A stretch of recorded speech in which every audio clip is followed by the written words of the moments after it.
When people think of legendary gangsters, names like Al Capone, Lucky Luciano, John Gotti, or Carlo Gambino usually come to mind. These men became famous for their power, violence, and control over organized crime. But there was another mob boss who operated in the shadows, one whose story is just as dark and in many ways even more disturbing. His name was James Whitey Bulger. Unlike the Italian mafia bosses, Whitey Bulger didn't rule New York or Chicago. He ruled Boston. And what made him truly dangerous wasn't just his brutality, it was the fact that for years he was secretly protected by the FBI. So who was Whitey Bulger? How did he rise to power? And how did one of America's most wanted criminals end up beaten to death in prison? This is the story of Whitey Bulger.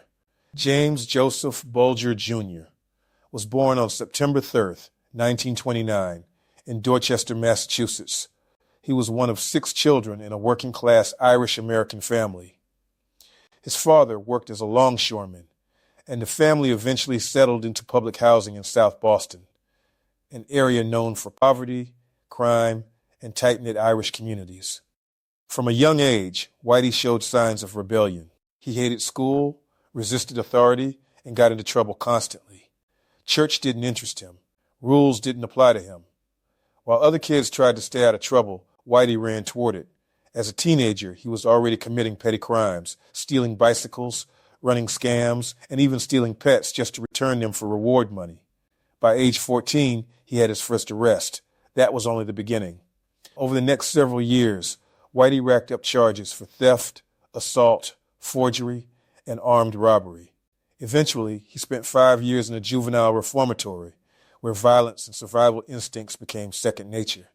In the early 1950s, Bulger briefly joined the U.S. Air Force. That didn't last long. He assaulted another airman, went AWOL, and ended up in military jail. Despite everything, he received an honorable discharge in 1952. Back in Boston, Whitey escalated quickly. He took part in a string of bank robberies across several states, including Rhode Island and Indiana. In 1956, he was caught, convicted, and sentenced to 25 years in federal prison. Whitey served time at Leavenworth, Atlanta, and eventually Alcatraz, after being caught planning an escape. Prison didn't reform him, it refined him. He learned discipline, patience, and how to operate quietly. After serving just 9 years, Whitey was paroled and returned to Boston more dangerous than ever. During the 1960s, Whitey lived with his partner, Lindsay Sire. They had a son named Douglas, who tragically died at age 6 from Ray's syndrome after an allergic reaction to aspirin. Those close to Bulger later said the loss devastated him. Instead of grieving openly, Whitey buried himself in crime. By the early 1970s, he had become deeply involved in Boston's Irish underworld. He worked as an enforcer for mob boss Donald Killeen. When Killeen was murdered in 1972, Whitey joined the powerful Winter Hill Gang. From there, his rise was fast and bloody. Whitey Bulger was ruthless, calculating, and patient. He didn't just eliminate rivals, he erased them. Over the years, he ordered or approved the murders of multiple associates and enemies. At the same time, he was quietly playing a much more dangerous game. In 1975, Whitey made a deal with the FBI. His handler was Agent John Connolly, a fellow South Boston native. In exchange for information on the Italian Mafia, particularly the patriarchal crime family, Bulger received protection, warnings, tips, and immunity that no criminal should ever have. This deal allowed Whitey to destroy his competition while remaining untouchable. When Winter Hill Gang boss Howie Winter went to prison in 1979, Whitey took over completely. Boston was his. Whitey Bulger didn't just inform. He controlled his relationship with law enforcement. Agent Connolly warned him about investigations, arrests, and even named informants inside his own crew. Anyone suspected of talking disappeared. One of the most shocking examples was the 1982 murder of John Callahan, a businessman who threatened to expose the gang. Connolly tipped Bulger off, and Callahan was executed. Years later, Connolly would be convicted for his role in protecting Bulger. While Whitey ruled the streets, his younger brother, William Billy Bulger, was building a powerful political career, eventually becoming president of the Massachusetts State Senate. The contrast was stunning.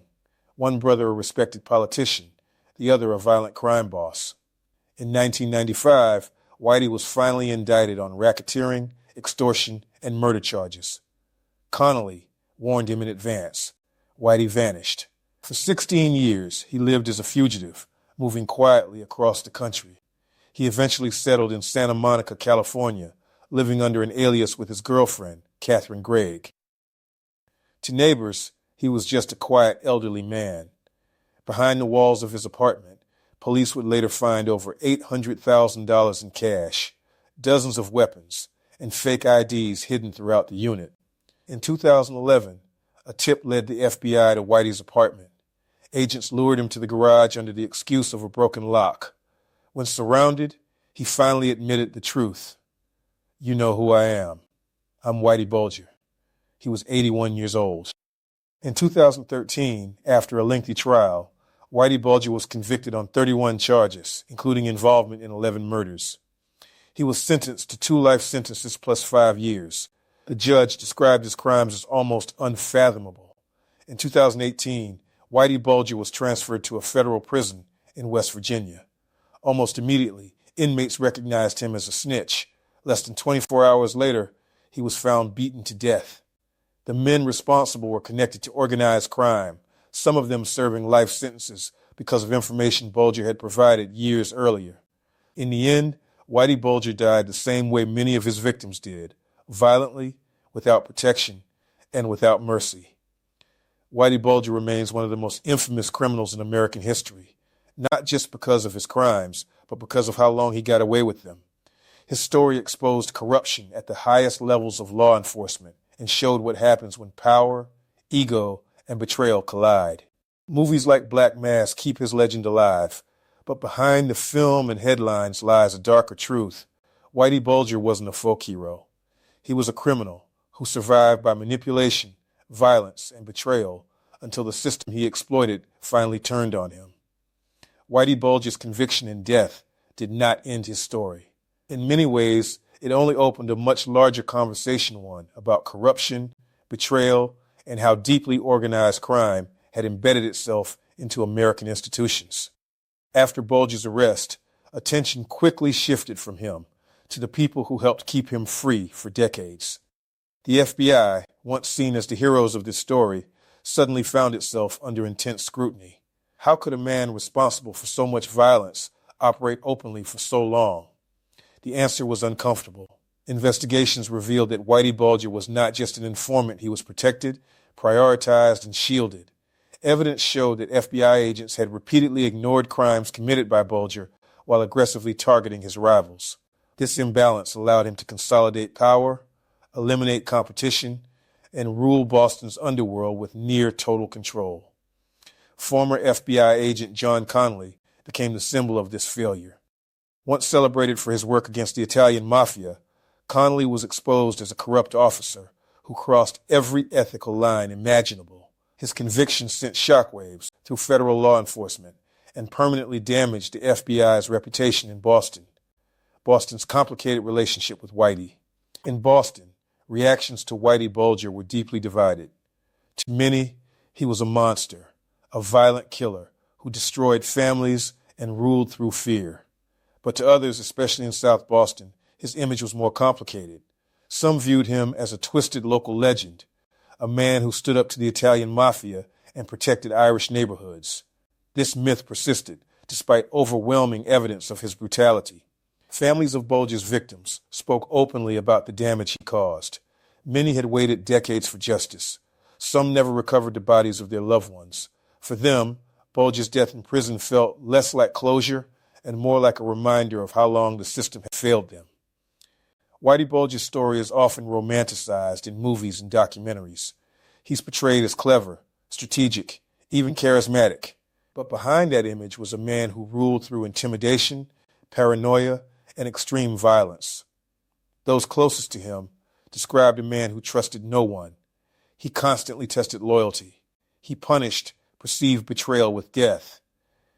Even longtime associates lived in fear, knowing that one wrong move could be their last. The very tactics that kept Bulger alive also ensured his downfall.